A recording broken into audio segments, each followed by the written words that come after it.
Yeah, everything actually sounds good. This is the first time that I've actually started a Zoom chat and all of the audio actually lined up good. So I'm excited. This Okay. a good indicator. Okay. So all right, so I'm recording.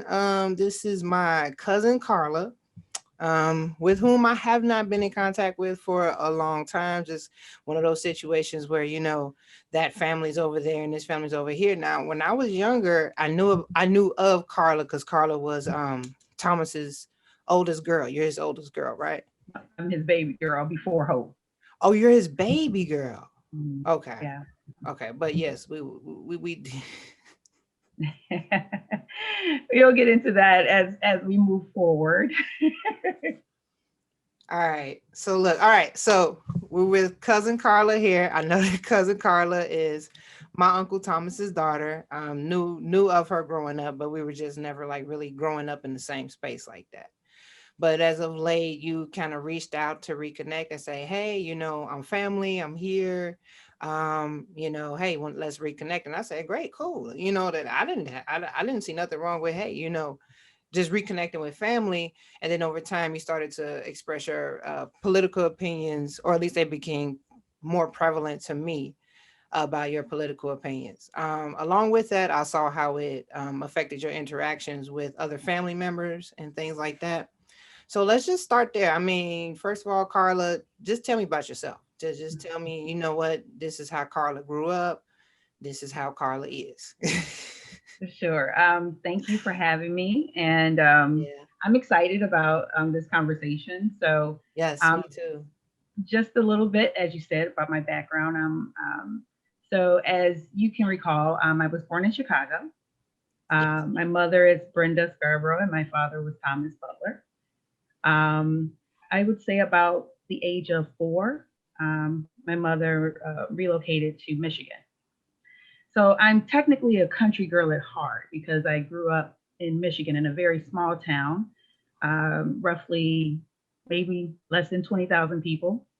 Um, but we would occasionally come to Chicago to visit family because majority of my family still resided there. Okay. So I would say probably a year or so later after moving to Michigan, my grandmother moved in with us as well. So my grandmother was a heavy influence in my upbringing. And so my grandmother was born in 1923, so she's very old school, very conservative, very mild tone. She didn't really raise her voice. She didn't really uh, do, a lot of, talking per se. She was a Okay. woman of faith, and so I kind of looked at that growing up, and so she kind of influenced my relationship with God to a certain extent in the beginning. So as I said, I'm a very small town girl. And my neighborhood that we lived in was primarily white conservatives. And we didn't really use conservative back then. Looking at it now, people use that conservative liberal tone, right, for Democrat, Republican, so to speak. And we didn't really even say Republican at the time either. We didn't really classify people, didn't really say that. They were just people who were kind people. We tried to live, together without any issues. And they were, they taught us, in the schools and things of that sort of American history. Um, and, everything that comes with just being proud to be an American. So that kind of helped shape who I was as a child from, Can we go back just a little bit with that? You say you grew up in rural Michigan correct. and you had great education. You had a very you had an integrated community, or were you like one of the few black families We around? were pretty much one of the few black Okay. families in my neighborhood. I mean, you can count on Okay. probably one hand how many of us were there. So Okay. So the area you grew up in, you felt like there was a great sense of community. You felt like you got a great education. So when you said the American dream, or to be a true-blooded American, well, what did you just say that you learned no, early I about? just in school. In school, we were Okay. just taught a lot about American history. And again, it wasn't really so much of teaching. It was just more of the example, of how they lived, and and what they kind of just taught us in school. We said the Pledge of Allegiance every day. Yeah, We same here. Yeah, In so the city on the south yeah, side. we looked at old Western cowboy movies, in Yeah. school. We talked about, history, and also probably towards junior high, um, they really became heavily involved in entrepreneurship for the students.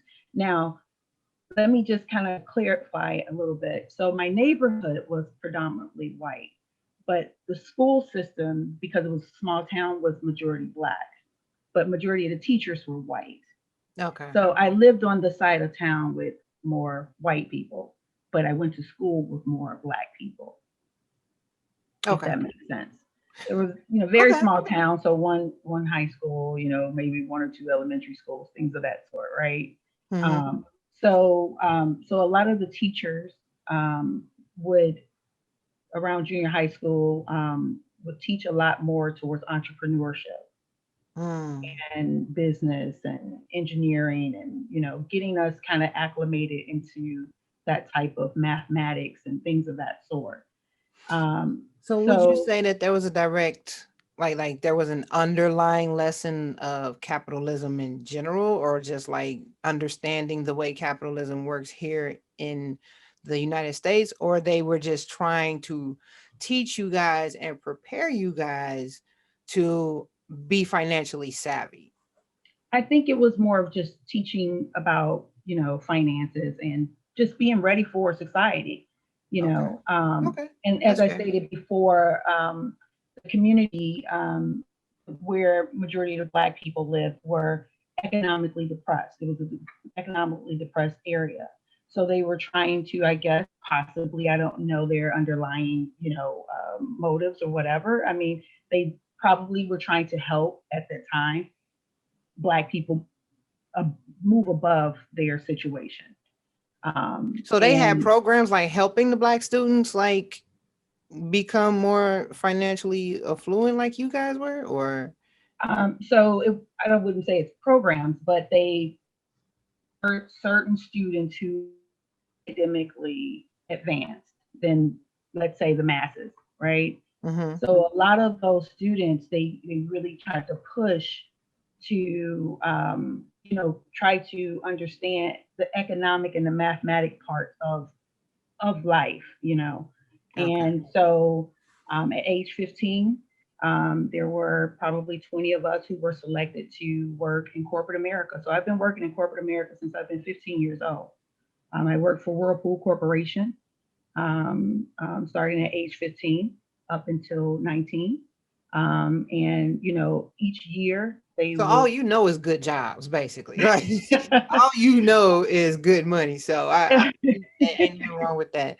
All right. um, So, Uh-huh. but there were a group of us who were kind of, pushed into that direction because they saw that we were kind of, they didn't want to leave us behind because more of the masses, weren't ready at that time for certain, economic advancement, right? So there were select students who were able to catch on to, let's say, math and reading and things of that sort. So they pushed those students where we wouldn't possibly get lost into the group, and they pushed us to kind of further that understanding, and here's where you need to go into those different areas as far as math, engineering, English, all of those different things.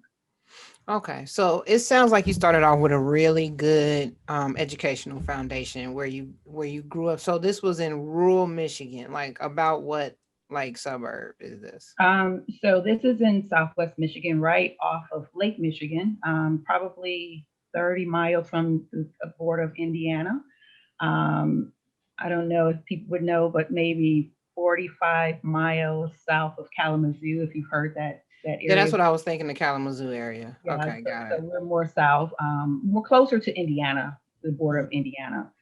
It's really where the headquarters for Whirlpool is located. So the headquarters of Whirlpool Corporation is located in that city. Okay, great. So, all right. So now we got a good picture of the educational background. You were in a rural area. It was a little bit mixed, but you still had access to some really great education. Correct. Okay, Correct. cool, cool. All right. So when it comes to the family aspect of it, did you mix and mingle with the parts of us that was still, here in Chicago too much? Or, I mean, you don't have to go too deep into that because I know that there's a lot of layers to that situation. But when it comes to the family, like, did you feel like you got a fair amount of interaction with the cousins over on this side and things like that? So as you know, my parents weren't together. Mhm. So of course we kind of gear more towards our mom because we're living with our moms, right? So Okay. I had a lot of interactions with my cousins and aunts and uncles from my mother's side. Unfortunately, I didn't have a lot of interactions with my father's side because we were in a different state. But Which is my side, just to yeah, give the listeners a little bit of point of reference. Her father is my uncle who passed, what was that, back in oh six, 2010, 2010. 2010. I'm sorry. Yeah, I'm way off of that. Rest in peace, my uncle. He was a great man. But yeah, just wanted to give the audience some reference. So you didn't have a lot of interaction with your father's side, i.e. us. Correct. I did, but I would always I would have a quite a few interactions with our grandmother. Mm, Even the though we backbone. Yes, right, ma'am. yeah, so even though we moved to Michigan, we would always come to Chicago to visit my mother's side because everyone was there. And so I would, try to stop by to try to catch a glimpse of my dad and, go and see him from time to time. And majority of the time it would be more with my grandmother, with Ruby.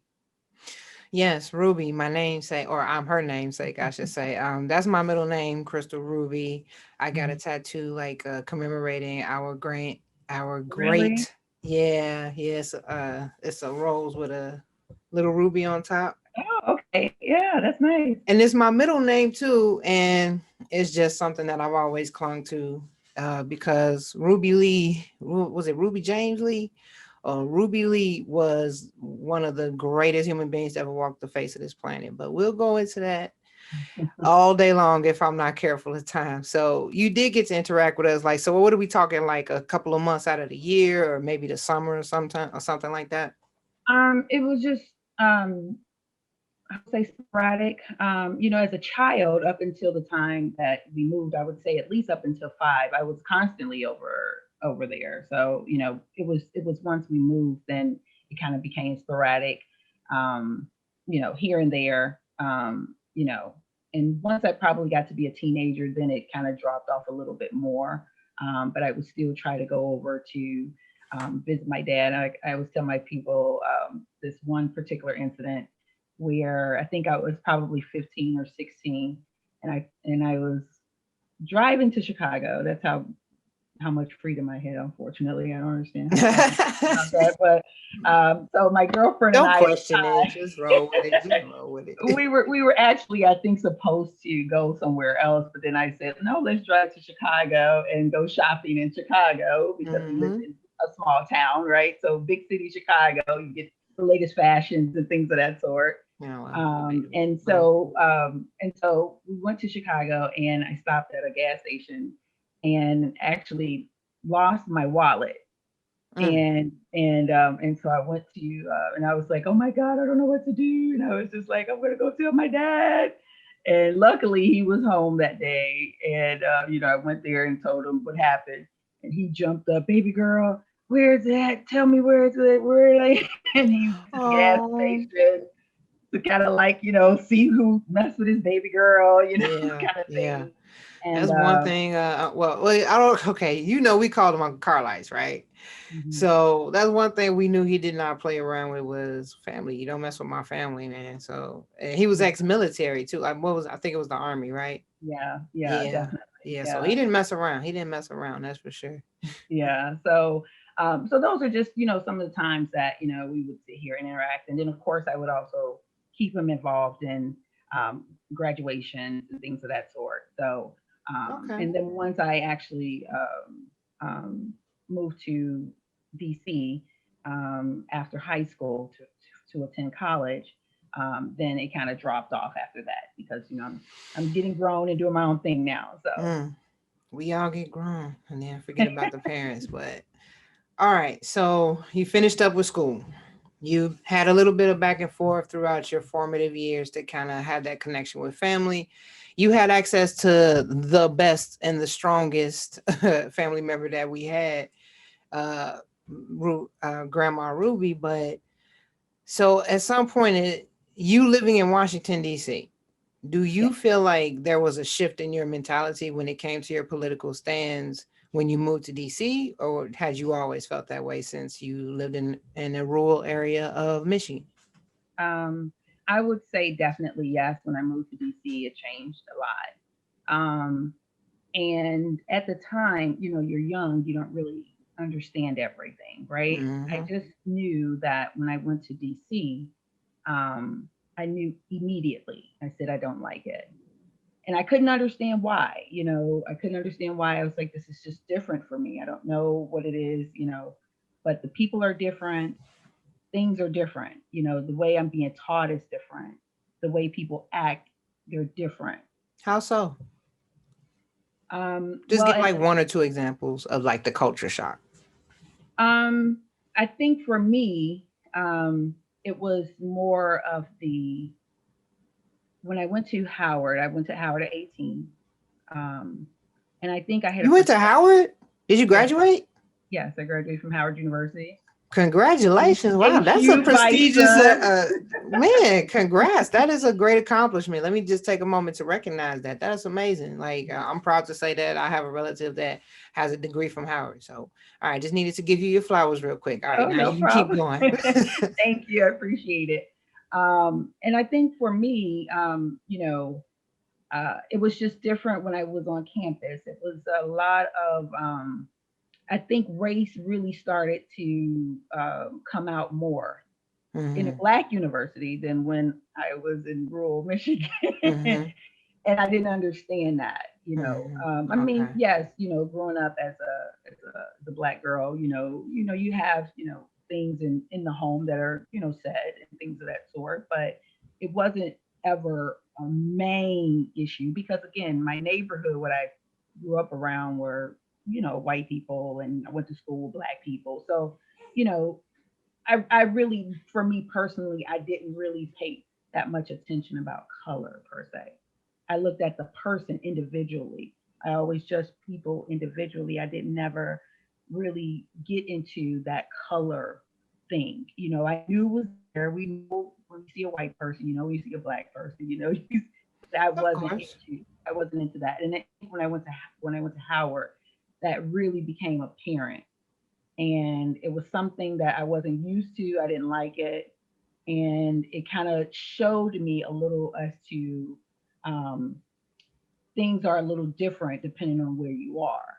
And growing now that I know as I've gotten older, now I see the difference between liberal, conservative, Republican, Democrat. At the time, I didn't. Okay, okay. So I feel like we're right there on that cusp where and the reason that I keep asking you to backtrack a little, because in case anyone hasn't picked up on it yet, my podcast is all about gaining perspective from some person or some way that you would have never thought you would have gained a different perspective from. So what I feel like the biggest disconnection between, okay, for the lack of better wording or for the sake of this conversation, we'll call them left and right. Is that okay with you? Are you comfortable with that? That's fine. Okay, so the biggest disconnect between left and right is just basically how do you get to your way of thinking? And it's that way on both sides. So Hmm. the reason I keep going backwards is to say, okay, well, let's see what kind of formulated or what all was a factor into how you see things now. So I will have to challenge you just a little bit when I ask you Sure. this. Okay. You say you grew up in a rural Michigan area and then you went to Howard University. You went from basically being around all white people to being around all Black people.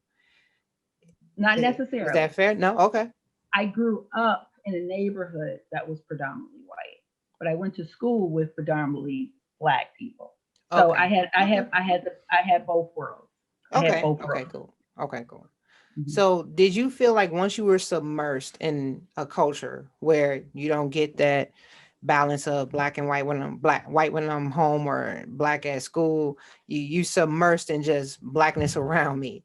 And was that a shock, or well, you said that it was a little bit of an adjustment because of, you said this is where you learned your preference for left versus right thinking.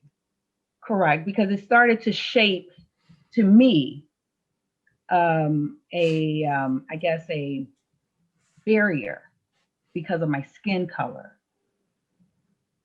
And I'd never experienced that. At 15, I was working in corporate America with, professionals, and no one hindered me from anything. They were very supportive to push me towards things, you know what I mean?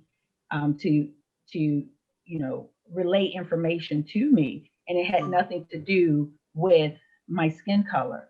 However, when I came to Howard, that was the main thing. We're gearing you to understand what society is like because you're black. And I could not co-sign on that, because I said I've been, you know what I mean? I've never had to worry about my skin color to that degree until I got Mm. to Howard. And that really shaped a lot of why I did not want to continue my education there. But my mother and my stepfather at the time were very adamant about me staying there, and so of course they're paying the bill. I have to stay, so I made it through. So Oh, okay. All right. So you're growing up as a kid, you're around a predominantly white suburb. You go to school with black kids or mixed races, and you're like, I don't get it. Like, we've been coexisting like all this time, just great. And now that I'm in an all black culture, I got nothing but friction. So you said it hasn't been an issue for me to be this race that I am, even in mixed race communities. So now that I'm in an all black school, I'm having all of this friction. well, I would say friction is more of, let's focus on your race, when Yeah. that wasn't the issue prior. Yeah. It was, Okay. this is, life is going to be difficult because you're black. People are going to be hard on you because you're black. And that was When that never was the never the case. experience for you though. That wasn't my experience up until the time I got to Howard. So why is it so different now that I'm at Howard and I'm supposed to I be love it when around a picture black comes people? together. you I know. love it when a picture comes together. All right, so now I understand, because that's a very crucial point in your life when you're going into college and you getting your degree. Like, college is huge. That's almost like high school and college is where you form your scope and your scale in your existence here in this world. Mhm. So it's totally understandable for you to say my life has shifted in this way when I went from this to that. So now you're coming out of Howard, and you're aware that because of your college years, you're aware that I've experienced this side of life in a mixed community or in a white community. I've experienced this side of life submersed in black culture, and you're trying to figure out, did you feel like you needed to assimilate to Howard? Like, did you ever feel like you just needed to change who you, or hide who you really were to get through college at all? Or were you just making the best of the situation with people around you? To a certain extent, I would say that I did have to kind of hide who I was, because um, I think when I came there, I really thought, honestly, and people can say it or not, but I really thought all black people thought like, the way I thought, you know. And when I got to Howard, and I would say my views is, I don't know at the time, but whatever it would be, I started to see that there were a lot of black people who didn't think like that. And to be honest, you are outcast when you think differently. So for a while I had to, I didn't know it at the time, but yeah, I did have to become something that wasn't me for, to be able to get through that process, because honestly I didn't want to be there, but I had to be there because My parents were paying the bill. So so I had to kind of go through that. Had I had my own choice, I would have moved on to somewhere So you would have, I'm else. sorry, if you had a choice to go to any institution in the world, it would not have been Howard University.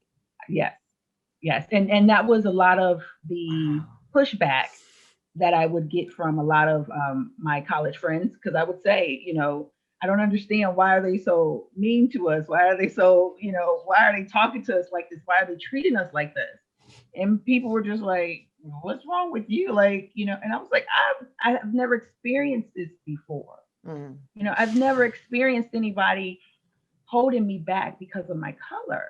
You know what I mean? And then making you feel, to me, somebody else would have a totally different experience. But for me, I felt like it was making you feel bad about your skin color. Okay, so let's go one more little mini step into that. So you're being taught at Howard University, or the culture is imparting on you that, hey, black people have it worse. Black people are held back. Black people do not have opportunities that white people have. And you're over here saying, I'm Karla Butler, and I'm sorry, I'll cut that out. I'm Karla, and I've never had that problem, so don't know what all of you guys are talking about. So at any point, so it feels like what happened there was, instead of you saying, okay, well, let me figure out what these guys are all talking about, because they're all saying it, that black people are, disadvantaged and disenfranchised. So let me just see what it is they're talking about, or see if I could see it that way. Or did you plant that flag and put that wall up and said, nope, you're not going to change my mind. You're not going to convince me. I think that's kind of a difficult question to ask, because I understand that there's hate in the world, right? So I don't want to, downplay any of that. Okay. But to me, hate is colorless. Doesn't matter if you're white, black, or whatever. Hate is hate. So for me, I just did not like the rhetoric of pushing that life would be difficult because of my skin color, when at age 15 I was working in corporate America. Right. So you've had a great experience in corporate America, and you're saying, I can't just buy into this new, philosophy that I've never been exposed to in my personal life. Correct. Okay. And again, I do want to also make it clear that there are white people who are on the right and there are white people who are on the left. They're all not the same. Mm-hmm. Okay, that's a fair And distinction. what I understood now is that what I couldn't understand and kind of articulate back when I was 18 to 21 or whatever in college in Washington, D.C., the reason why they were different is because those were white and blacks on the left. And I grew up around those on the right, white and black. Okay. Okay. So my experience is different. So the same way you and I, we come from same bloodline, right? Mm-hmm. We have different experiences, right? Yeah. Yeah. So white people have different experiences too. Yeah. So to characterize white people into the same category, you know what I mean? People have to understand that there are two worlds, and there's a left and there's a right. And Okay. depending on where you were, yeah, you might have been around white people, or where they were on the right or the left. Hmm. Does that make sense to a certain extent? No, 100%. So basically what you're telling me is that you were bought into the culture, not the race that you were immersed in. So you were bought into the culture of the way your community was structured financially and economically, as opposed to the colors, because somehow the community you lived in, race wasn't a prevalent issue for you guys to get along.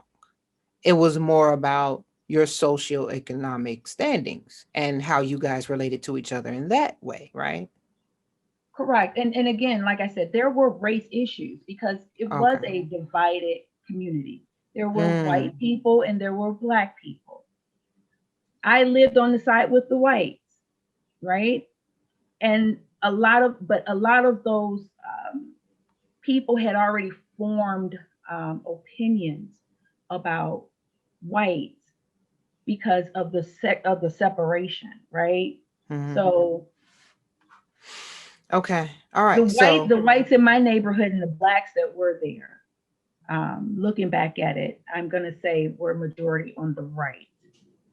Looking back at my upbringing, looking back at how they were, what we did, how we interacted with each other. Now, there's always one or two, that's always going to give a problem. There's always going to be one or two that's going to, not think like the masses, right? You know what I mean? Not saying that all of the white people there were these happy-go-lucky Christian white people, right? There were some who probably did not like the fact that we moved into the neighborhood. You know what I mean? So, um, but looking back at it now, those were more leaning right than left. okay. All right. All right.